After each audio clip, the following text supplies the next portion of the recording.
10 के दमदार ट्रेड्स में स्वागत है आपका। हमारे साथ पिछले शो से प्रकाश काबा और अमित सेठ बने हुए हैं, साथ ही विकास सालुंके और सचिदानंद उत्तेकर भी जुड़ेंगे अपने टॉप ट्रेड्स के साथ। मार्केट आउटलुक पर बात करेंगे ट्रस्ट म्यूचुअल फंड के सीईओ मिहिर वोरा से, टेक्निकल से बात होगी कोटक सिक्योरिटीज़ के श्रीकांत चौहान से, और नतीजों पर बातचीत करने के लिए केपीआईटी टेक के को फाउंडर सीईओ और एमडी किशोर पाटिल हमारे साथ जुड़ने वाले हैं। एक नज़र जरा लेकिन आज के मार्केट पर, और मार्केट एकदम फ्लैट है, लेकिन वो अगर आप निफ्टी को देख रहे हैं तो विद इन निफ्टी एक अलग डाइवर्जेंस है निफ्टी आईटी और निफ्टी बैंक में।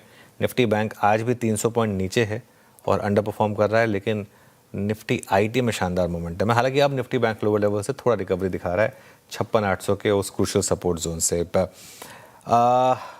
इंडिविजुअल स्टॉक्स में अच्छे मूव्स हैं। हीरो मोटोकॉर्प लेकर आइए, आज सीएनबीसी आवाज़ पर पहला क्विक सिंगल था रचना जी की तरफ से।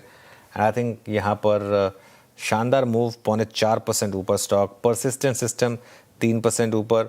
ऑयल इंडिया, विप्रो, मन्नापुरम, एल्केम लैब्स, ओएनजीसी, रेडिको खैतान, टीवीएस मोटर, इन्फोसिस, कोफोज, एचसीएल टेक, शानदार मूव्स कुछ स्टॉक्स में। गिरावट पर केपीआईटी टेक 7.5% फिसल चुका है अब केपीआईटी टेक। इसके अलावा वारी एनर्जीज 6% नीचे आज का एक्सीडेंट। डाबर 3.5% नीचे। कोलगेट 3.5% नीचे। Inox wind, LIC housing finance, premier energies, Crompton, Godrej properties, ये कुछ स्टॉक्स हैं जहां पर आज थोड़ा सा आपको सेलिंग प्रेशर देखने को मिलेगा। वीरू बिल्कुल, और एलआईसी हाउसिंग फाइनेंस आपकी स्क्रीन पे इस वक्त बैकफुट पे आके ट्रेड करता है। प्रकाश का बसर अमित जी पिछले कार्यक्रम से इस कार्यक्रम में भी हैं, और सचिन जी और विकास जी फ्रेश पर्सपेक्टिव लेके जुड़े हैं। आप सभी को नमस्कार, कार्यक्रम में स्वागत है। सचिन, आपके दो इस वक्त के ट्रेड्स क्या रहेंगे? Good morning Veeru ji, good morning Anuj ji, good morning to all the panelist. Veeru ji, मुझे लग रहा है यहाँ पर रिलायंस का कंट्रीब्यूशन काफी सिग्निफिकेंट होगा अगर 24,300 का हर्डल निफ्टी को पार करना है तो। एंड जिस तरीके से स्टेबिलिटी आई है प्राइस में, कल के सत्र में एक स्पिनिंग टॉप फॉर्मेशन हमने देखा था, उस स्पिनिंग टॉप फॉर्मेशन के हाई को निकालने का प्रयास यहाँ पर हो चुका है। तो मुझे लग रहा है यहाँ पर एक अच्छी रिकवरी बन सकती है 1315 के लक्ष्य के लिए। मुझे लग रहा है रिलायंस में फ्रेश लॉन्ग पोजीशंस बनाए जा सकते हैं। स्टॉप लॉस आप 1276 पे लगाए on closing basis and fresh long positions add करें रिलायंस के फ्यूचर्स में। जो सेकंड स्टॉक हमारे रेडार पे आया है जहां पर एक मल्टी वीक ब्रेकआउट हुआ है, वो है नेस्ले इंडिया का। एक काफी confident price structure already evolving थी, बट इसके एडीएक्स ने अभी अभी एक फ्रेश ब्रेकआउट दिया है 25 लेवल्स के ऊपर। तो मुझे लग रहा है ये जो डायरेक्शनल मोमेंटम प्ले है वो अगले कुछ हफ्तों के लिए कंटिन्यूड रहेगा। मोमेंटम के लिहाज से इमीडिएटली मुझे लग रहा है 1572 के आसपास का पहला स्विंग बनना चाहिए। पोजिशनल टारगेट होगा अराउंड 1600 का। फ्रेश लॉन्ग पोजीशंस ऐड करने की सलाह होगी नेस्ले इंडिया के फ्यूचर्स में। एंड स्टॉप लॉस आपको 1512 पे लगाना है on closing basis. Okay, Reliance future, since it's a buy call on Reliance पर ये एक कंस्ट्रक्टिव व्यू दिया गया है। आपसे गुजारिश है कि कृपया एक निजी सलाहकार की राय जरूर रखें। इस चैनल का स्वामित्व प्रबंधन रिलायंस इंडस्ट्रीज होल्ड करते हैं, तो उसका यहाँ पे उल्लेख करना बहुत ज़रूरी है। ट्रेड्स अगले पिक करते हैं। ये सचिन जी के दो ट्रेड्स हो गए। विकास जी, गुड मॉर्निंग, आपके दो trades. Good morning Virendra ji. देखो, पहला रहेगा एम्फेसिस, 2400 के ऊपर ये ट्रेड करते हुए देखने मिल रहा है। 2340 का स्टॉप लॉस लगाना है, 2570 का टारगेट यहाँ पे मुझे लगता है आते हुए देखने मिल सकता है। डेली चार्ट पे एक अच्छा पुल बैक रैली यहाँ पे देखने मिल रहा है, मुझे लगता है टुवर्ड्स ये 200 डीएमए की तरफ अप्रोच करते हुए देखने मिल रहा है। दूसरा बाय कॉल रहेगा अंबुजा सीमेंट, 430 के ऊपर अभी भी ट्रेड कर रहा है, मुझे लगता है यहाँ पे एक इम्पोर्टेंट सपोर्ट जोन अभी यहाँ पे देखने मिलेगा। अपसाइड में 452 के टारगेट यहाँ पे अंबुजा सीमेंट में आते हुए देखने मिल सकते हैं। 424 का यहाँ पे स्टॉप। ओके, मेरे ख्याल से ठीक है, दो ट्रेड्स पूरे हो गए हैं विकास जी के। अब आगे के ट्रेड्स पिक करते हैं। प्रकाश सर, आपके दो ट्रेड्स क्या रहेंगे इस वक्त के? Good morning to Veeru. Stock का नाम है एचसीएल टेक, आईटी क्षेत्र से। 1368 पर ट्रेड करा है एचसीएल टेक। स्टॉप लगाएंगे उस पर 1358 का, 10 रुपए का। टारगेट होना चाहिए 1380। इसमें मोमेंटम है एचसीएल टेक।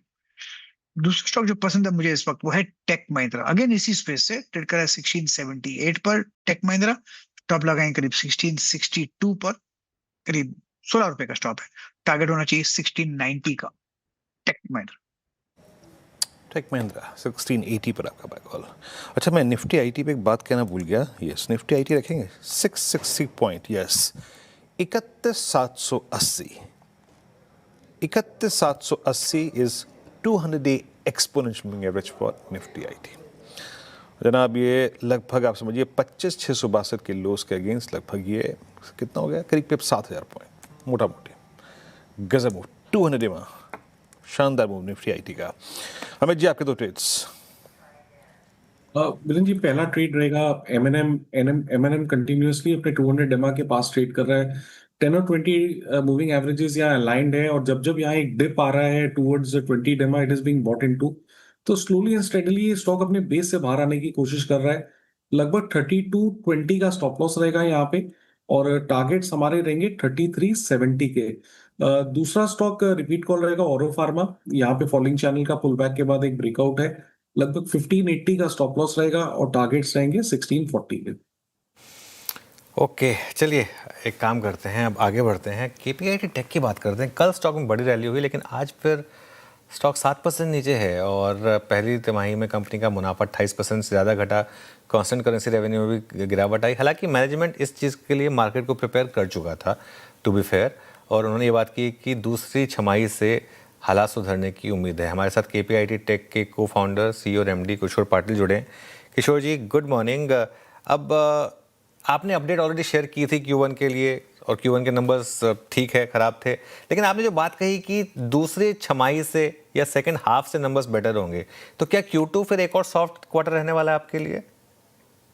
तो Q2 हमने ऐसे बताया था कि व्हेन ये जब चेंजेस हो गए, वो सडन हो गए, तो हमने जब बताया कि अभी फॉर्चुनेटली ये जो इम्पैक्ट आया हमारे दो चीजों से वो बहुत बड़ा था, लेकिन हमारी ग्रोथ जो आ रही थी बाकी के क्लाइंट्स की वजह से, उसके कारण हमने थोड़ा वो मेकअप कर दिया। इसके कारण हमने जो पहले लिखा था कि हमने जो मार्केट को प्रिपेयर कराया था, उससे से थोड़े से नतीजे थोड़े से अच्छे आए हैं उस कंपेयर टू दैट। एंड अभी हमें ऐसा लगता है कि Q2 में हमने बोला है flattish to little bit growth, तो so second quarter will be in a direction where it will be flattish to some growth. Profitability will also improve a bit. And then हमने बताया था H2 में that in the H2 the growth आएगी। अभी Q3 and Q4 जो है बाकी के जो multiple parameters लेके हमने बोला कि H2 growth and it will be largely driven by Q4. Yeah, I said that is what we have guided for. Okay deal wins को लेकर थोड़ा बताएं, इस समय आपकी डील विंस कैसी लग रही हैं? कुछ मोमेंटम है वहां पर या थोड़ी सी अभी आपको चिंता लग रही है उस फ्रंट पर? हमारे डील विंस अच्छे हो रहे हैं एंड एक्चुअली हमारे deal wins have been very good over last 4-5 तिमाही देखे हमने तो, लेकिन हमारा जो ड्रॉप हो गए 2-4 क्लाइंट्स ने, वो मेकअप करने में इसका यूसेज हो गया। तो वही हमें लगता है कि इन अनदर क्वार्टर और इसमें ये जब बॉटम अप हो जाएगा सम ऑफ दिस 1-2 अकाउंट्स की जो में जो इम्पैक्ट है, तो उसके बाद वो ग्रोथ पैन आउट हो जाएगा। सो ग्रोथ में कन्वर्ट हो जाएगा मोमेंटम। अच्छा किशोर जी, ये आपके ये जो यूरोपियन OEM क्लाइंट्स हैं उनसे जो आपका डिस्कशन हुआ, वहाँ से क्या निष्कर्ष निकल के आया? वहाँ पे जो गाड़ी है आपकी वो कब बैक ऑन ट्रैक आएगी? मुझे लगता है कि यूरोप में देयर आर मेनी ऐसे चीजें हैं, जियोपॉलिटिकल है, इकोनॉमिकल है, मल्टीपल प्रॉब्लम्स है, चाइनीज कंपटीशन है, उसको कॉम्प्लेक्स स्ट्रक्चर है, उसमें हर एक प्रॉब्लम सॉल्व करने में कितना टाइम लगेगा मुझे मालूम नहीं एग्जैक्टली, बट ऐसा नहीं है कि हर एक प्रॉब्लम सॉल्व होने के बाद ही हमारा बिजनेस बढ़ेगा, ऐसा नहीं है। हम उनको हेल्प कर सकते हैं उसके लिए। फॉर एग्जाम्पल ये कॉस्ट रिडक्शन पे उनका बहुत फोकस है, तो कॉस्ट रिडक्शन के लिए हम क्या कर सकते हैं, वो वैसे ऑफरिंग हम आज उनके पास लेके जा सकते हैं। दूसरे और कुछ चीजें हैं जो हमने डेवलप किए, वो लेके जा सकते हैं। सो जल्दी से जल्दी नया व्हीकल कैसे अंदर ला सकते हैं मार्केट में, उसके लिए हम लेके जा सकते हैं। सो ऐसे कुछ जो चीजें हैं उसमें हम उनको हेल्प कर सकते हैं। और जनरली क्या है, ये जो अकाउंट्स है वो लॉन्ग टर्म है, वो वापस तो आएंगे। आई मीन सब लोग विल वर्क विद पार्टनर्स के साथ काम करेंगे, इतने लॉन्ग टाइम पार्टनर है हम उनके, सब बेहतरीन पार्टनर है, तो वो हमारे पास तो आ ही जाएंगे. It is a question of time. तो आपको लग रहा है वो जो आपका ट्रक और सब वर्टिकल सेगमेंट्स हैं, ऑफ हाईवे सब वर्टिकल्स, उनकी परफॉर्मेंस कैसी आप एक्सपेक्ट कर रहे हैं सेकंड हाफ में? बहुत अच्छी है, बहुत अच्छी है. इस हाँ. क्वार्टर में वो दिखता नहीं है, बट नेक्स्ट क्वार्टर से आपको दिखेगा कि उसमें बहुत अच्छी ग्रोथ आएगी. अभी ऑफ हाईवे जो स्पेसिफिकली जो सब वर्टिकल है, वो बहुत अच्छा परफॉर्म कर रहा है ग्लोबली. उसमें कुछ कुछ कंपनीज हैं जो जिनकी मार्केट कैप एक्चुअली अभी बड़े ओईएम से बहुत ज्यादा है. अगर एक दो अकाउंट्स देखे हमने तो वो बहुत ज्यादा है. सो इस अकाउंट्स उनका ग्रोथ अच्छा है, उनका पोटेंशियल अच्छा है.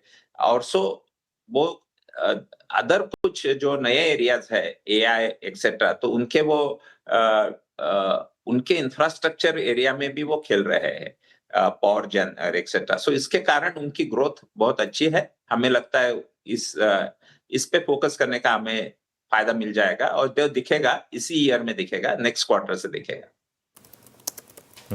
ओके.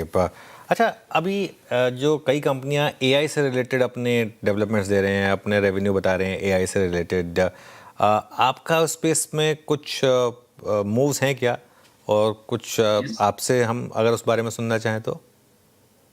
सो उसमें एक ऐसा है कि जैसे कि आपको मालूम है, हम इंजीनियरिंग में और एम्बेडेड में ज्यादातर काम करते हैं. उसमें और नॉर्मल एआई में एक फर्क ऐसा है कि हम जो मॉडल बनाते हैं, हम जो प्लेटफॉर्म बनाते हैं, उसका जो आउटपुट आ जाता है वो डिटर्मिनिस्टिक होना चाहिए. ये डिटर्मिनिस्टिक यानी उसमें ऐसा नहीं कि एक्यूरेसी है वो 70% है, वो एक्सेप्टेबल नहीं है. वो 95, 98, 100 ऐसी एक्सपेक्टेड एक्यूरेसी है. उसके कारण हमने एक ऑटोमोटिव स्पेसिफिक प्लेटफॉर्म बनाया है, automotive and mobility specific platform बनाया है. और उसमें हमने हमारे इतने जो प्रोग्राम्स किए हैं, उसका जो डेटा है वो लेके very specific to this vertical किया है, जिसको हम बोलते हैं कि जिसके कारण एक्यूरेसी ज्यादा हो, और दूसरी चीज ऐसी है कि स्केलेबिलिटी ज्यादा हो. सो उसके लिए हमने एक माइक्रोसॉफ्ट के साथ भी एग्रीमेंट किया है globally to go to market in this vertical. And ये जो हमारा जो फाउंडेशनल मॉडल है, हमारा जो फाउंडेशनल प्लेटफॉर्म है, वो हमारा ऑटोनॉमस पे काम करता है, वैलिडेशन एरिया में काम करता है, और आफ्टर सेल्स एरिया में काम करता है. तो इस एरिया से हमें बहुत बड़ी उम्मीद है, और इसका हम जो देख रहे हैं, इसका बड़ी अच्छी तरह से स्वागत कर रहे हैं. तो किशोर जी, बहुत बहुत शुक्रिया, आप इस कार्यक्रम में शामिल हुए, सभी वर्टिकल्स पे और सभी ज्योग्राफीज को लेकर अपनी बात कही आपने, रखी, और आगे के क्वार्टर का आउटलुक शेयर किया. बहुत बहुत शुक्रिया आपका इस कार्यक्रम में शामिल के लिए, and best of luck for next quarter. Nifty it's 24245, दो पॉकेट्स जो बहुत शानदार कर रही हैं उसमें है ऑटो, आईटी और hero MotoCorp, persistent, Wipro, all India, ये सब अगर आप देखें लाइन अप है आपके स्क्रीन पे, स्ट्रॉन्ग है. सोना बीएलडब्ल्यू जिसका जिक्र हमने सुबह किया था, दैट सोना बीएलडब्ल्यू करीब 741 पे डे हाई पर ट्रेड करता हुआ. एक बार लेके आइएगा आप यूएसएल, सचिन जी, 1531 पे लिकर स्पेस में ये सबसे स्ट्रॉन्ग मूव दे रहा है ना. हालांकि रेडियो खिताब ने आज अपना ऑल टाइम हाई क्रिएट किया, बट जिस प्रकार का इसमें रेंज ब्रेकआउट है, जिस प्रकार से इसने अपने 52 वीक हाई को रीगेन किया है, रोड मैप क्या है आपका इस पर ट्रेडर्स के लिए? कहाँ जा रहा है ये स्टॉक यूएसएल? धीरू जी, एक तो काफी शानदार वर्टिकल रैली पिछले 2 हफ्तों में नजर आई है, एंड जिस तरीके से डेटा है, हो सकता है कि 1500 के आसपास एक एलिवेटेड बेस मिले. थोड़ा सा कंसोलिडेशन अगर यहाँ इसी पर्टिकुलर रेंज में हो जाए तो और हेल्दी होगा ओवरऑल ट्रेंड के लिए. ट्रेंड का टारगेट मुझे लग रहा है 1740 के आसपास ही प्लेस्ड है, तो आई थिंक थोड़ा सा कंसोलिडेशन के बाद वापस अप मूव ट्रिगर होनी चाहिए. तो यहाँ पर ऑन डिक्लाइंस खरीदारी करते ही रहना चाहिए. मुझे लग रहा है एक मेजर चेंज स्टॉक में तभी होगा अगर 1440 के नीचे की वीकली क्लोजिंग एस्टैब्लिश होती है, जिसके प्रोबेबल का बहुत कम लग रहे हैं. तो आई थिंक 1440 के स्टॉप लॉस के साथ स्टॉक को अक्यूमुलेट करें अपने पोर्टफोलियो में 1700 के लक्ष्य के लिए. ओके, मीनवाइल एक बार जरा कॉस्पी लेकर आइए आप. कॉस्पी सुबह ध्यान रखिएगा 2% ऊपर था ना, अब देखिए क्या हुआ उसमें. और अगेन हीरो, ये अगर आप इसका एक इंट्राडे है क्या इसका कॉस्पी का, एक बार इंट्राडे देखिएगा. बहुत मज़ेदार चार्ट दिखेगा आपको। एक कहते हैं कोई पहाड़ पे चढ़ा और दूसरी तरफ से उतर गया, ये देखिए ये। और अगेन आज जो हम सब बात कर रहे थे ना कि कॉस्पी की इनिशियल तेज़ी से डरने की ज़रूरत नहीं है ये, और आईटी में घबराए नहीं, आईटी आज भी आईटी ही चलेगा, नो इफ्स नो बट्स, आज भी चलना आईटी को ही है। और आईटी वर्सेस बैंक्स क्लियरली वो ट्रेड प्ले होगी। निफ्टी आईटी देखिए आज फिर 650 पॉइंट ऊपर 2%, निफ्टी बैंक देखिए फिर डे लो पर 373 पॉइंट नीचे। और अगेन किसने फ़ायदा उठाया? जिसने कल बैंक निफ्टी में एक्चुअली शॉर्ट किया या निफ्टी आईटी में लॉन्ग किया। और परसिस्टेंट देखिए आप एक बार फिर से किस तरीके के मूव आपको परसिस्टेंट में देखने को मिल रहे हैं। यहाँ पर भी अच्छे मूव्स हैं। श्रीकांत चौहान जुड़े हैं हमारे साथ, उनसे बात करेंगे अब कोटक सिक्योरिटीज से।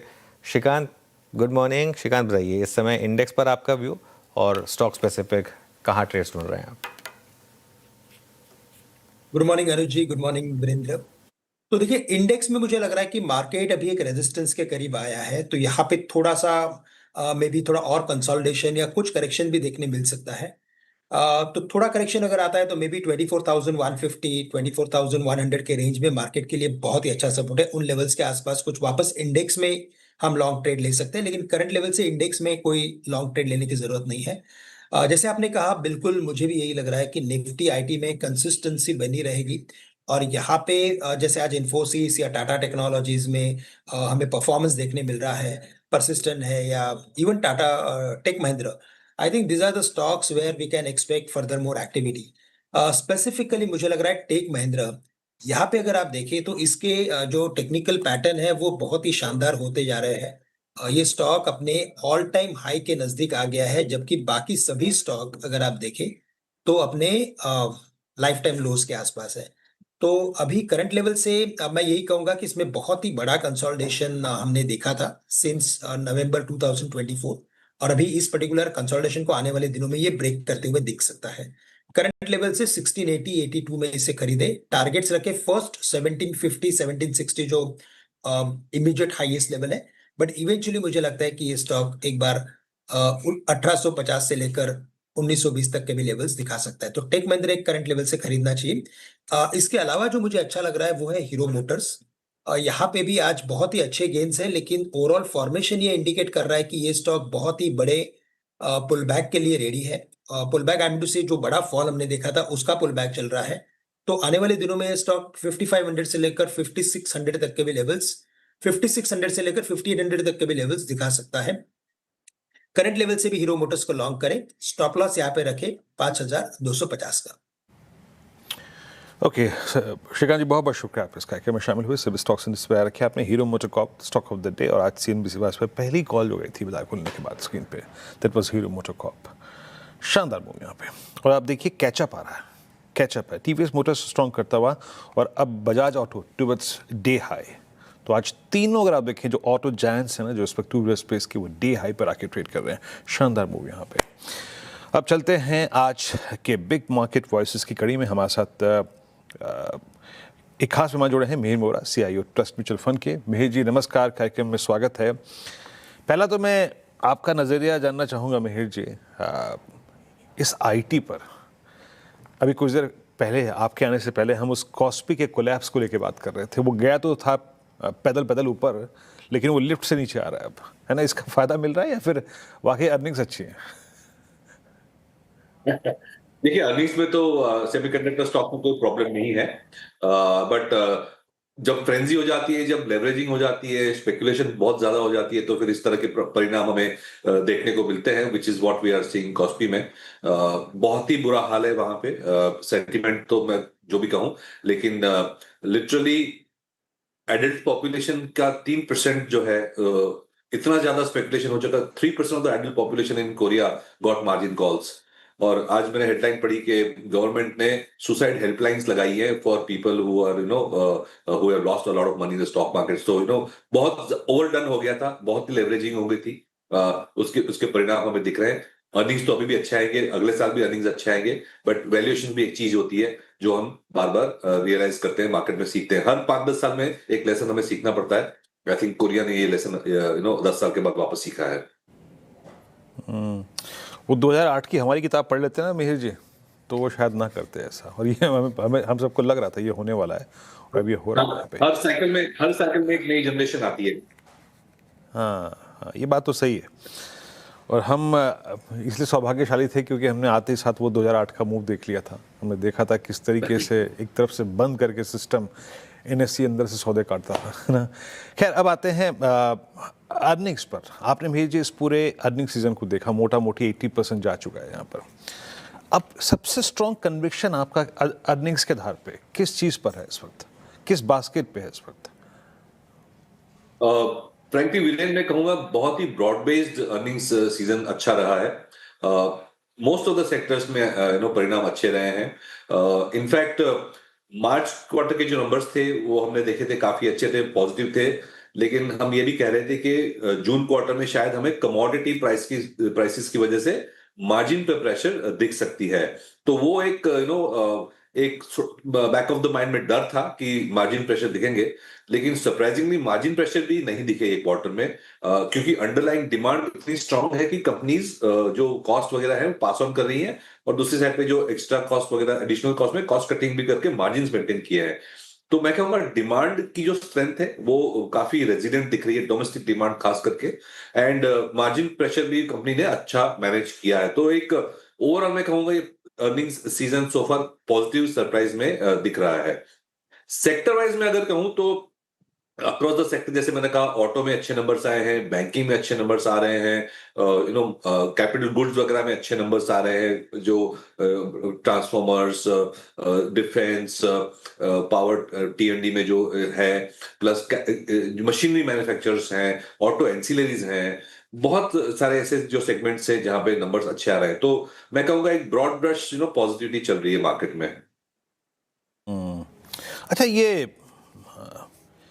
कमोडिटी साइकिल में कहाँ पे हमें इंडल्ज होना चाहिए? मेटल्स में एक बार फुल पुल बैक आया है, हालांकि आपने फेड की कल रात कमेंट्री देख ही ली होगी, ब्याज दरों में भी उन्होंने कोई छेड़छाड़ नहीं करी है। हमें किसी भी प्रकार की कमोडिटीज में इंडल्ज होना चाहिए क्या अभी इस वक्त? क्योंकि मेटल्स में कूलिंग ऑफ के बाद एक मूव आ रहा है, गोल्ड सिल्वर अभी भी स्थिर है, लोअर ट्रेजेक्टरीज में कोई वाइल्ड मूव नहीं है। आप अपने पोर्टफोलियो में थोड़ी भी कमोडिटीज, अब उसमें मैं गोल्ड कहूँ, सिल्वर कहूँ, या फिर इंडस्ट्रियल मेटल्स कहूँ, या फिर मैं कुछ हद तक केमिकल्स को इंक्लूड कर लूँ, जिसमें केमिकल्स में तो मैनेजमेंट ने खुद ने कहा है कि जनाब अगले 2 क्वार्टर्स धीमे रहेंगे। तो कमोडिटीज में क्या इंक्लूड करना चाहिए अपने पोर्टफोलियो में? देखिए, स्ट्रक्चरली मैं गोल्ड और सिल्वर पे पॉजिटिव हूँ। तो गोल्ड प्ले डायरेक्टली तो है नहीं हमारे पास, इंडिया में गोल्ड माइनर्स तो ऐसे है नहीं हमारे पास stock market point of view से, लेकिन इनडायरेक्ट प्लेस जो है गोल्ड फाइनेंसिंग में है। काफी सारी जो मिड कैप बैंक्स हैं वो भी गोल्ड फाइनेंसिंग से ग्रोथ आ रही है, और हमने देखा है कि जैसे गोल्ड प्राइसेस ऊपर जाते हैं तो जो वैल्यू बढ़ जाती है, तो जो प्लेजिंग कैपेसिटी बढ़ जाती है, तो गोल्ड लोन्स का भी जो ग्रोथ रेट है वो बढ़ जाता है। तो गोल्ड लिंक जो सेगमेंट्स है, ज्वेलरी भी उसमें आ जाती है, there are certain jewellery manufacturers also, वो भी हमारे पोर्टफोलियो में एक्सपोजर है। तो ब्रॉडली मैं कहूंगा प्रेशियस मेटल्स में व्यू ठीक है। स्टील और सीमेंट जैसी कमोडिटीज और प्लस ऑयल एंड गैस जो ग्लोबली लिंक कमोडिटीज हैं, वहां पे हमारा व्यू इतना पॉजिटिव नहीं है, क्योंकि वहां पे मुझे लगता है कि ऐसी कोई ग्लोबल ग्रोथ नहीं आ रही कि ब्रॉड बेस्ड ऑयल प्राइसेस बढ़ जाएं या तो स्टील प्राइसेस बढ़ जाएं, और कोरिया से भी काफी डंपिंग होती रहती है इसमें। केमिकल्स में मैं कहूंगा stock specific chemicals plus pharma में हम स्पेशलिटी केमिकल्स में ज्यादा है, बल्क कमोडिटीज या एग्रोकेम में कम है। और केमिकल्स में जैसे हमने देखा है बहुत ही इंडिविजुअल कंपनी वाइज देखना पड़ता है, प्रोडक्ट वाइज देखना पड़ता है, लेकिन स्ट्रक्चरली मैं कहूंगा ये जो China+1 और फार्मा में जो CDMO जो which is also chemical link, वहां पे हम पॉजिटिव है, वहां पे हमारा एक्सपोजर अभी भी है। चलिए, तो अगर आप देखें केमिकल्स का जिक्र कर दिया आपने, गोल्ड, और इनफैक्ट वाकई गोल्ड और गोल्ड से संबंधित कंपनियां जो गोल्ड फाइनेंस कंपनियां होती हैं, आपने उसका भी जिक्र यहाँ पे कर दिया। अच्छा मिहिर जी, सही मायने में बीते 2-3 साल में जिस सेगमेंट में पैसा नहीं बना वो है FMCG। इस बार भी अगर आप देखें, आपका मानसून जब ठीक नहीं रहा, हम सब चिंतित थे FMCG को लेकर, बट कंपनी ने ठीक ठाक नंबर्स दिए हैं, मोस्ट स्पेशली थोड़ा सा वॉल्यूम फ्रंट पे बाजार को उन्होंने पॉजिटिवली सरप्राइज किया है। सिर्फ मगर एक HUL का केस छोड़ दूं, जहां की स्ट्रीट की एक्सपेक्टेशन से मेरे ख्याल से 100 से 150 बेसिस पॉइंट की नेगेटिवली डाइवर्ट कर गए हैं। Per your take on FMCG इस वक्त? देखिए, FMCG में बॉटम आउट हुआ है, डिमांड जो बहुत ही स्लगिश थी वो थोड़ी पिकअप हो रही है, और जैसे हमने डिस्क्राइब किया, अभी डिस्कस किया कि ब्रॉडली कंज्यूमर के हाथ में परचेसिंग पावर है और रूरल डिमांड भी ठीक ही मेंटेन हो रही है, तो उसमें आई थिंक ऐसा कोई प्रॉब्लम नहीं है। लेकिन जो एफएमसीजी जो सेक्टर जो है वो स्ट्रक्चरली एक medium to low growth sector हो गया है, नॉट बिकॉज द कंपनीज ने कुछ गलत किया है। The problem is that segments जो है वो सैचुरेट हो गए हैं। आप अगर टूथपेस्ट या सोप या डिटर्जेंट्स एटसेट्रा, जो बड़ी सिगरेट्स वगैरह की जो बड़ी बड़ी जो सेगमेंट्स है, वहां पे पेनिट्रेशन हो चुकी है। हम इतने गरीब देश नहीं है। जब 20-30 साल पहले जहां पॉवर्टी ज्यादा थी तो लोअर लेवल पे लोग ऊपर आ रहे थे और कंजम्पशन बढ़ रही थी, क्योंकि पहली बार लोग अच्छा डिटर्जेंट या अच्छी टूथपेस्ट वगैरह यूज कर रहे थे। बट वो अब 30-40 साल में सैचुरेट हो चुकी है। तो वॉल्यूम वाइज मैं कहूंगा जो बड़ी बड़ी कैटेगरीज है एफएमसीजी की, वहां पे एक 5 to 7% का वॉल्यूम ग्रोथ से ज्यादा हम एक्सपेक्ट नहीं कर सकते। जो भी ग्रोथ आ रही है मार्जिन इंप्रूवमेंट और वैल्यू ग्रोथ से आ रही है, क्योंकि कमोडिटी प्राइसेस ऊपर जाते हैं। Within FMCG there are certain segments जो प्रीमियम में है। फॉर एग्जांपल लिकर अल्कोहल वाली जो सेगमेंट है, वहां पे हमें ट्रैक्शन दिख रही है, क्योंकि वहां पे अभी भी पेनिट्रेशन कम है, और जैसे परचेसिंग पावर बढ़ती है तो लोग लिकर कंजम्पशन वगैरह में ज्यादा जाते हैं। तो वहां पे स्पेसिफिकली 1-2 स्टॉक्स है जिसपे फोकस करते हैं, but as a segment we are still underweight. चलिए भैया जी, बहुत बहुत शुक्रिया, आप इस कार्यक्रम में शामिल हुए। सभी सेगमेंट्स पे, अर्निंग्स पे और कमोडिटीज़ की प्लेसमेंट पे, ग्लोबल प्लेसमेंट पे, सब पे बातचीत हुई इस कार्यक्रम में। बहुत बहुत शुक्रिया and have a nice day sir. एक ब्रेक, और ब्रेक के बाद देखिए टेरेस हॉटलाइन श्रेया और ओम जी के साथ। ओम मेरा होंगे आपके प्रश्नों का जवाब देने के लिए। नहीं, ओम जी होंगे ना? ठीक है। चलिए, श्रेया आज से अकेले कमान संभालेंगी टेरेस हॉटलाइन की। Over to you Shreya. Thank you.